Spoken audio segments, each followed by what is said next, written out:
Okay, equations of sinusoidal functions. So this is the third of 4 lessons on sinusoidal functions for the spring of 2020.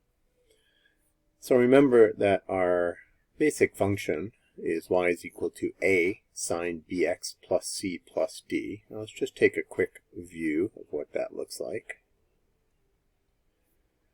So remember, d is our midline. See here, it's moving up or down. It's moving the whole graph up or down. The shape stays the same. So let's take the d to -1 here. A is our amplitude. I'm just going to increase that a bit. So I'm increasing the amplitude to 4. Actually, let's go down to 2. We'll be off the... And the amplitude is the distance from the midline to the maximum, or from the midline to the minimum, right? So this midline is at -1. If we go up 2, we'll be at +1. And if we go down 2, from -1 to -2, we'll be at -3, as you can see there. The b value is not the period. So a and d, they are what they are. This is the midline. Excuse me, this is the amplitude. And the amplitude is also half the distance from the max to the min, right? If we were to count this total distance, 1, 2, 3, 4, half of that is 2. The b value isn't the period, but it relates to the period. So the period is 2 pi divided by b. So if I set b to 1, we'll get a period of 2 pi. You can see the period here is 2 pi, so it's a little bit off the grid. And the c value actually is called the phase shift, and that moves the curve to the left or to the right. And then what we call the starting point, this is the starting point. It's when the curve intersects the midline and it's going up. That's our start point. Okay, so that's our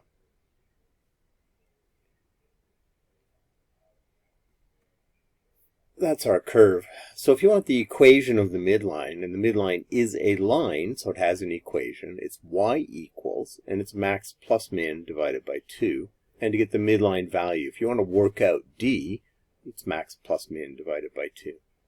To work out a, it's max minus min over 2. The period is 2 pi over b. That is on the formula sheet. The domain of every sinusoidal function, I don't think we've talked about domains, but it's all real numbers.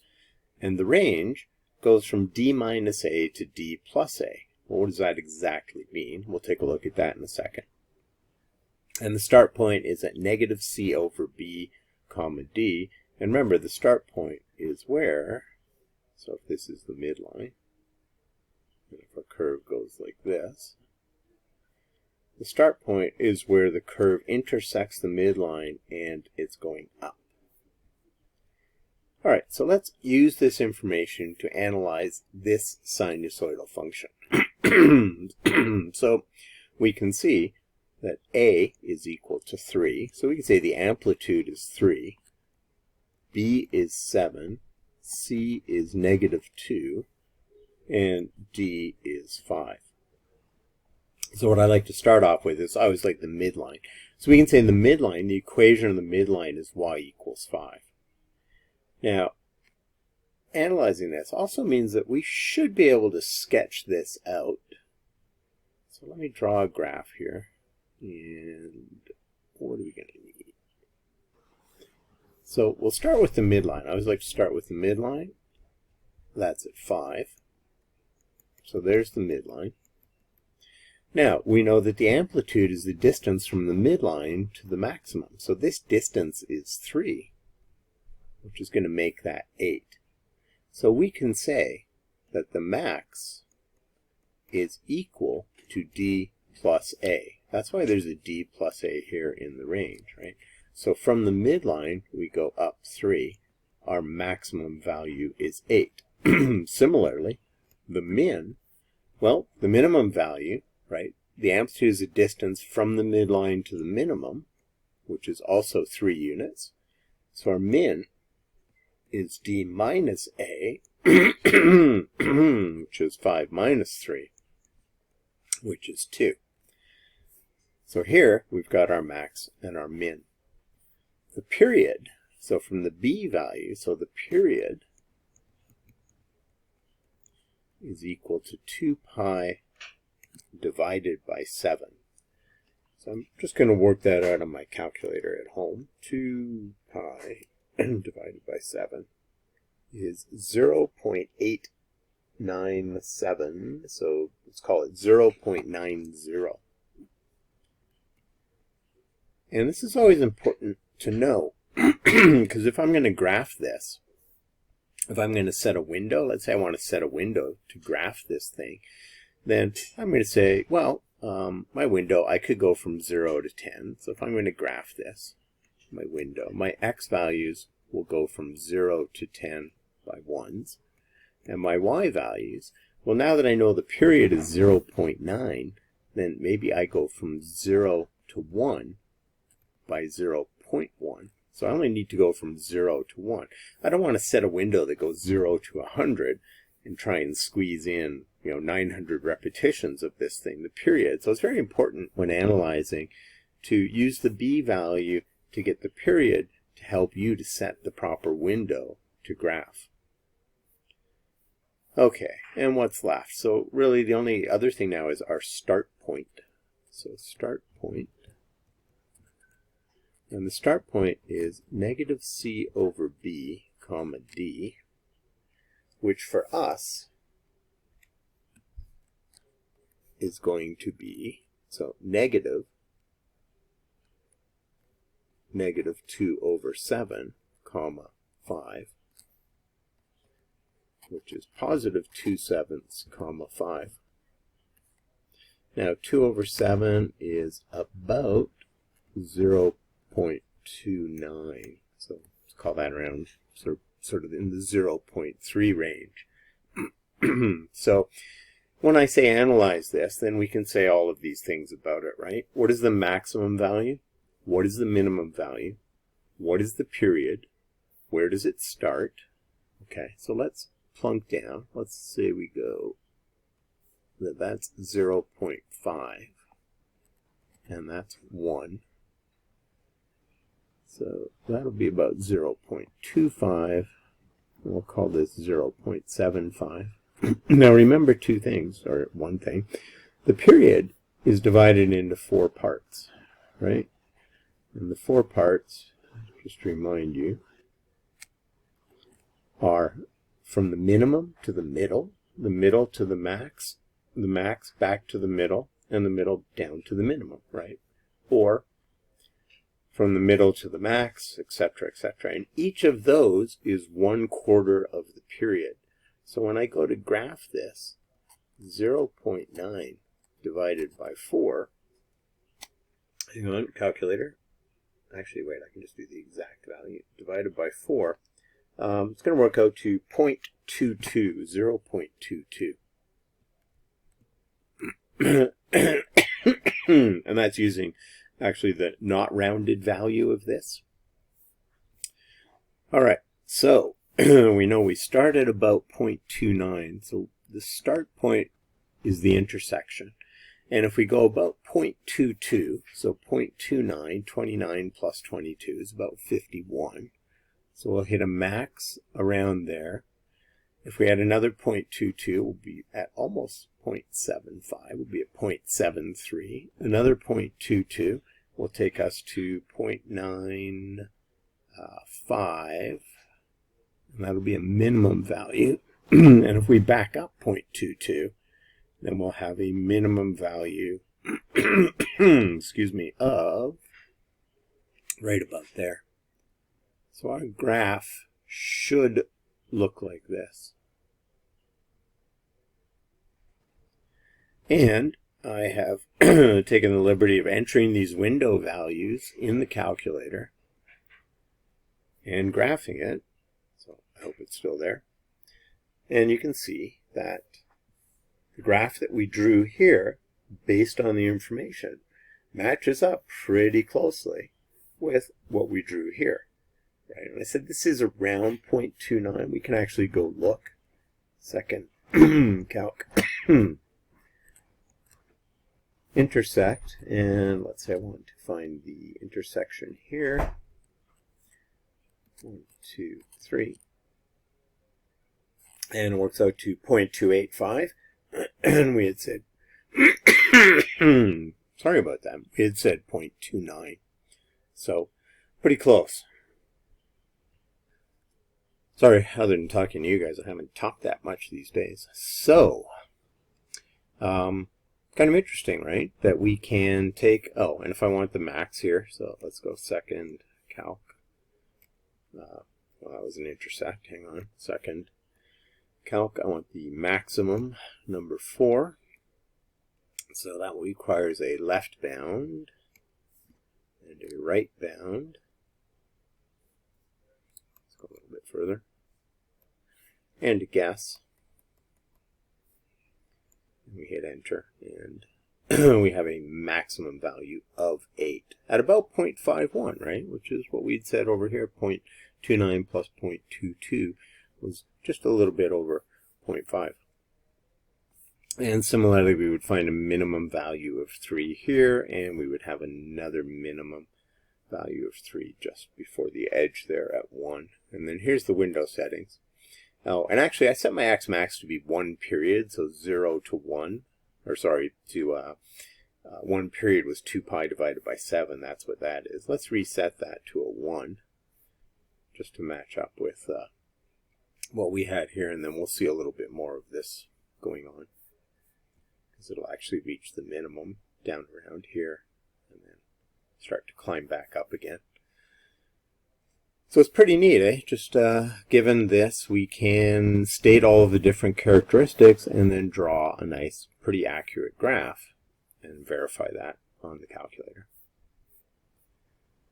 Alright, let's try another couple of examples just to take a look. So these are applications.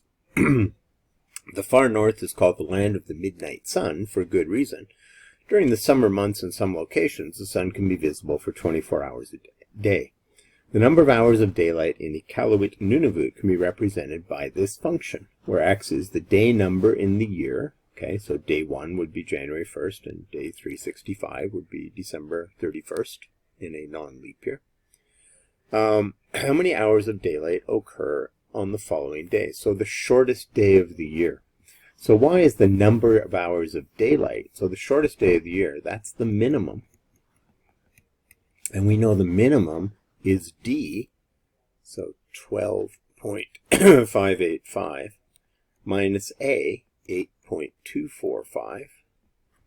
Okay, and I'm just getting out the home calculator here. 12.585 minus 8.245 is 4.34 hours. So on the shortest day of the year, there are 4.34 hours of daylight. The longest day of the year would be the maximum value for y, and max is d plus a, 8.245, and I'm just going to pull that calculation back down and hit a plus sign, and we get 20.83. 20.83. So there's over 20, almost 21 hours of daylight on the longest day of the year. In some years, June 21st is the longest day, right? It's the first day of summer, right? That makes sense. That should be the longest day of the year. Suppose the sun were to set in Iqaluit at 11:01 p.m. At what time did the sun rise? Well, we know the day was 20.83 hours, right? But in our system of timekeeping, we don't do decimal hours. So we have 20 hours. And we have how much? We have 0.83 hours. Let's multiply that by 60 to find out how many minutes that is. So 8.83 hours. And using the handy home calculator is 49.8 minutes. 49.8 minutes. So let's call this 20 hours and 50 minutes of daylight. So from 11:01 p.m., now that's in the 24-hour clock, that's 23:01. So if we subtract 20, that'll take us back to 3, and then we'll go back 50 minutes from there. So to subtract 20 hours, we would be at 3:01. So let's subtract a full hour. That would take us to 02:01. And then let's add on 10 minutes because we only want to subtract 50 minutes. And so the sun would have risen at 02:01 or 2:01 a.m. So the sun rose at 2:01 in the morning and it set at 11:01 at night. And we had 20 hours and 50 minutes of daylight, right, which was 20.83 hours. What is the period? Okay, so the period, using our formula, and you do get this on the formula sheet, is 2 pi over b. So for us, it's going to be 2 pi divided by 0.0172, which is, and again, I'm just going to work this out on the home calculator, 2 pi divided by 0.0172 is 365.3. And more importantly, how does the period relate to the context? Well, the period is the number of days in a year. So the period is the number of days in a year. What is the value negative c over b? So negative c over b will be negative 1.39299936 over 0.0172.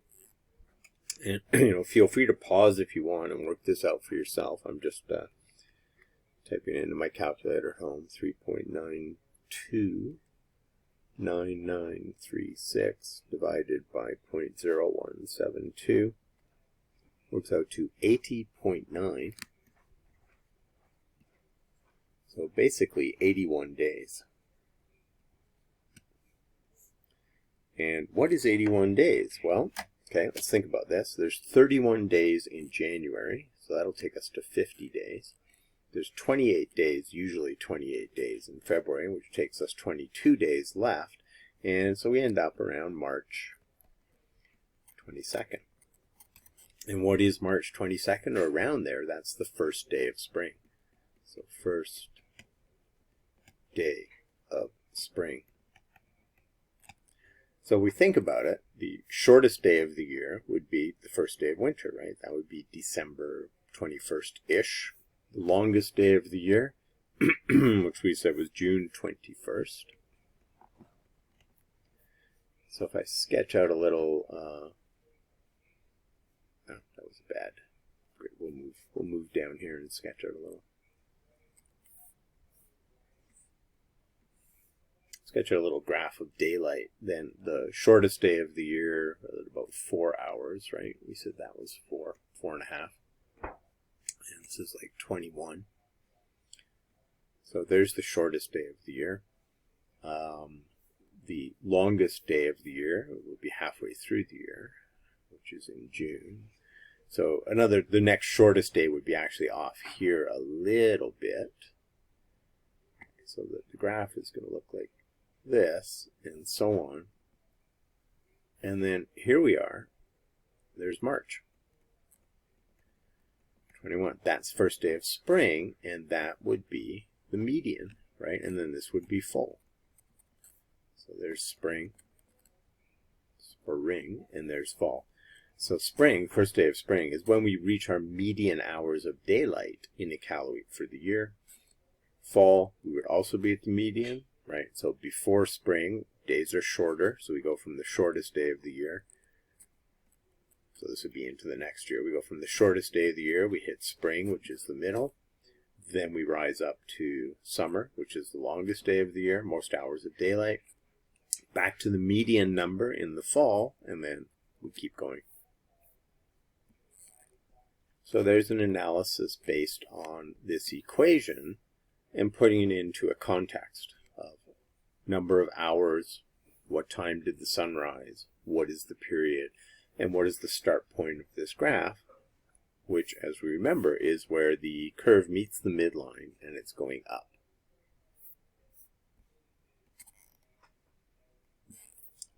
The depth, d, in meters of water in a harbor, t hours after midnight, can be approximated by the sinusoidal function here, where t goes from 0 to 24, so we're talking over the course of one day, right?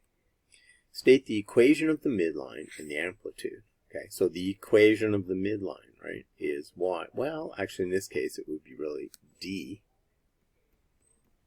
T is equal to 12. You know, for us though, you know what, we'll just call it y equals 12.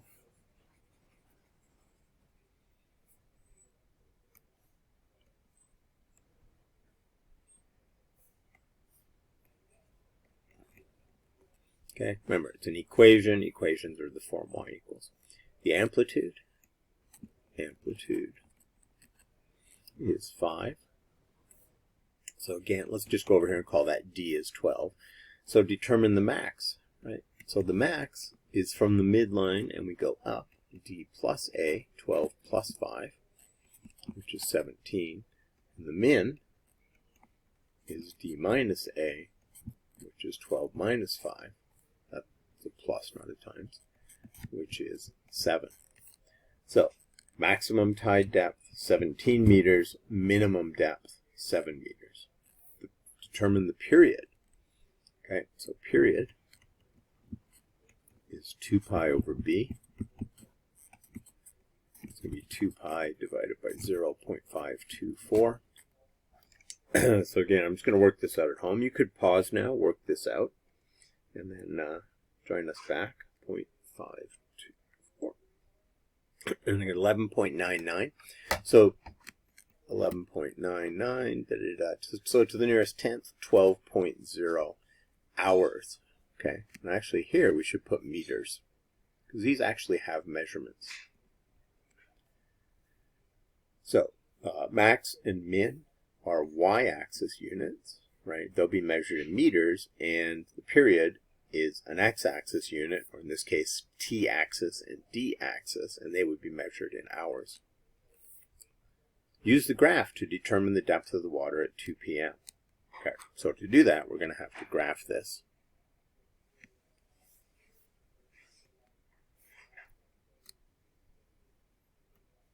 And so we'll go to y equals. I'm just going to clear that out. Now, no, I'm going to read this. The ship requires a minimum of 8.5 meters. So I know we're going to need an 8.5 for that second part of the question. So I'll just put that in now. And we'll go up here and enter this. So 5 sine 0.524 x plus 1.571 plus 12. Now, why did we work out max, min, and period? Well, that's important for setting our window. Now, remember the window said, or actually the question said 0 to 24. So we'll go the window. We'll go 0 to 24. And we can go by 1. Actually, 2 is probably better. Let's move back there. Let's go by 2s. And max and min were 7 and 17.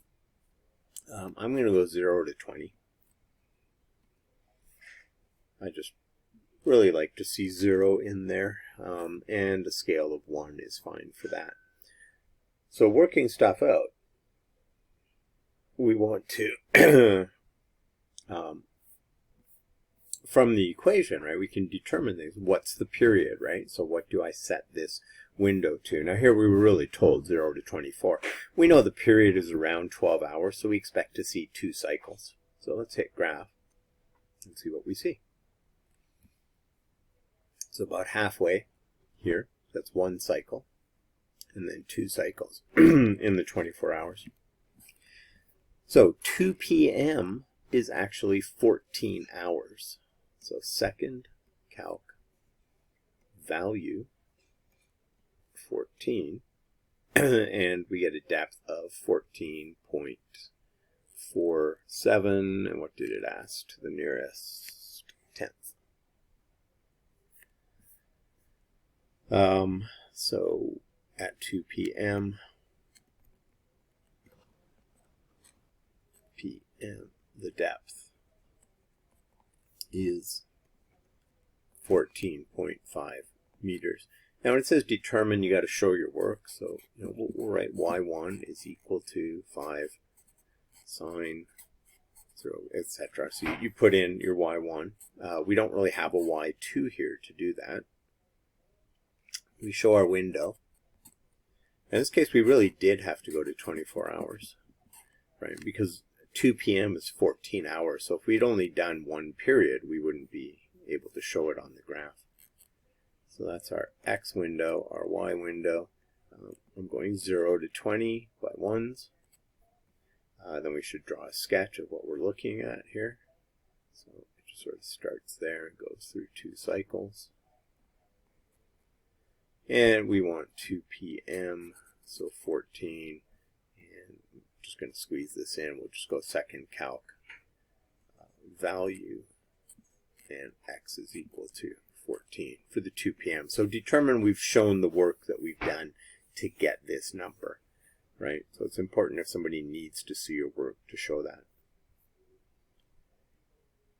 A ship that requires a minimum of 8.5 meters of water is in the harbor at midnight. What time must it leave to prevent grounding? Okay, so having read ahead, that's why I did this. So we want to find this point here. So I want second calc. I want to know the intersection of, now to get there it'll be faster to move along the red line, so I just use the down arrow to pop down to the straight line. So this is midnight, this is time 0. We want to know when we have to leave. And if you move to the point of intersection, you just hit enter 3 times. So that says that the x value, the time, will be 4.477. And it says round to the nearest minute. So 4.477 ... hours. So here's what we're going to do. We'll quit out of this. If I just hit x, that'll bring that number in. Okay, so subtract 4, because we know it's 4 hours, right? So it's 4, and then it's 0.477 of an hour. Multiply that by 60 to turn that into minutes, and we get 28.6 minutes. So 428, right? We're going to round that down because we want to leave earlier. If we round that to 429, then the water depth will already be below 8.5 meters. Okay, so just quick review. What did we have? We had a function, an equation, modeling the depth of water in a harbor. And we use our knowledge of A, B, C, and D. And in this context, right, this is the middle or average height of water in the harbor. Add 5 to get to the max, 17. Subtract 5 to get to the min, 7. That helps us in setting our window. 2 pi divided by b is the period. That again helps us in setting our window, although they actually gave us that setting here. And if we took a look at what does the start point mean, the start point would simply be when does the graph first reach the midline. So here, we'll go down here. I'll change this to 12. And we'll graph. So now what we'll draw on here is the midline, and the start point is going to be somewhere around here, right? Because we need to be going up. So second calc intersect, and this time I'll just move along the curve. Enter, enter, enter, and we get 8.99. So it means if I take negative c and divide it by b, now if I do that, I'm actually going to end up with a negative number, right? Because if this kept going backwards, there's kind of another start point here. But what we'll do is we'll do that, and then we'll add 1 period, right, to take us. So let's see, here we're saying it's 8.99. It's about 9 hours is our start point. So if I go quit, so if I go negative c, negative 1.5 divided by 0.524, right? So that tells us it's about -9. But if we add period, so 11.99 plus 11.99, then we end up with our 8.99, right? Which is the number we had in the graph. That should be pretty close to our x. And 8.99, 8.99, that's pretty close to our x. Okay, so even though we were given by the equation, we're given a start point that actually says go to the left of 0, go to the left, we can move till we're at the actual start point, which we can see on our graph. Okay, one more. The height of a pod on the London Eye Ferris wheel, so I think we did Ferris wheels yesterday, can be modeled by the equation. Analyze this scenario. All right, so let's get our A, B, C, and D. A is 67.5. B is 0.209. C is -1.571. And D is 69.5. So D, well, that's the average, the middle or the median. So the height of the hub, the center point of the London Eye, the hub of the London Eye is 69.5 meters. Okay, didn't give us units here, but that's in meters, that's time. The radius of the London Eye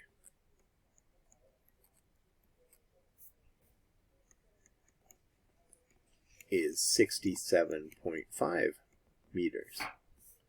The minimum height, so the height at which you would load, minimum height, so min is D minus A. Minimum height is 2 meters. The maximum height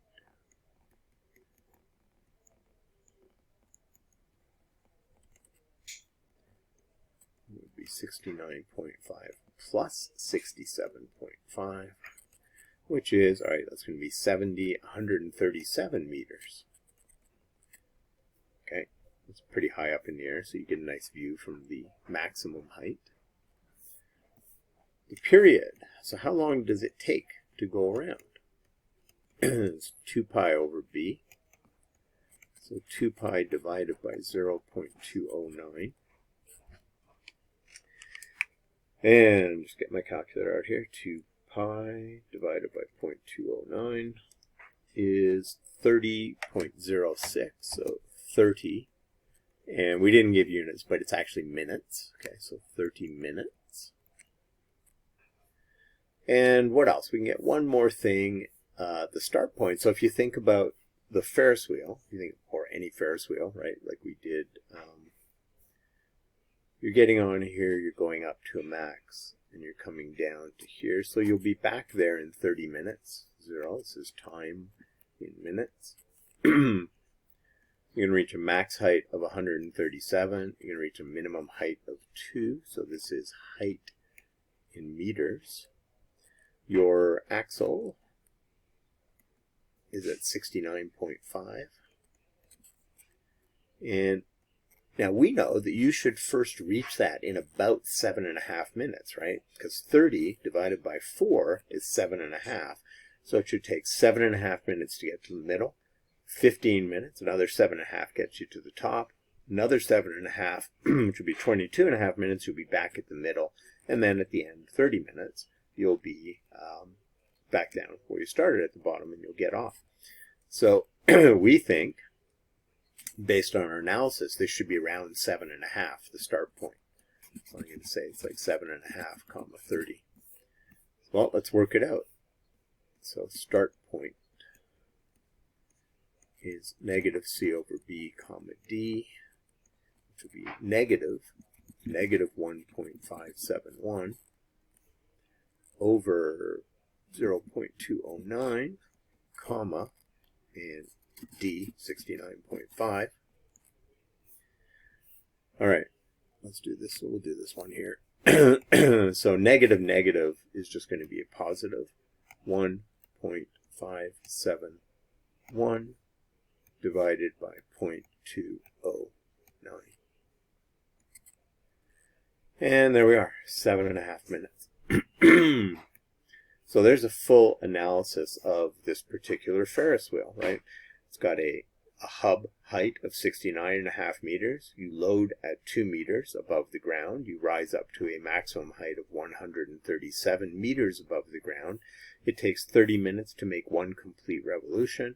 And from the time that the ride starts till when you reach the height of the hub will take 7.5 minutes. Another 7.5 to get to the maximum. Another 7.5 back to the middle. And then another 7.5 completing your ride at 30 minutes in time. And that's it for the third lesson of sinusoidal